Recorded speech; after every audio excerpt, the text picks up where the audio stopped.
মরিচের বাগান আমরা আসছি ঘুরতে, ঠিক আছে। এই যে পেঁপার গাছ, এই যে করলার বাগান, ঠিক আছে। করলা, কাঁকরোল, ঠিক আছে, উজ্জি, এই যে কুমড়া, এই যে বাগান সব দেখতে পাচ্ছেন। আমরা গহীন জঙ্গলের মধ্যে দিয়ে, অরণ্যের মধ্যে দিয়ে আমরা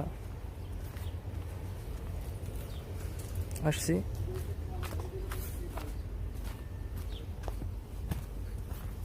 ওরে আল্লাহ, ভয়ঙ্কর জঙ্গল, এই জঙ্গলের মধ্যে দিয়ে আসছি।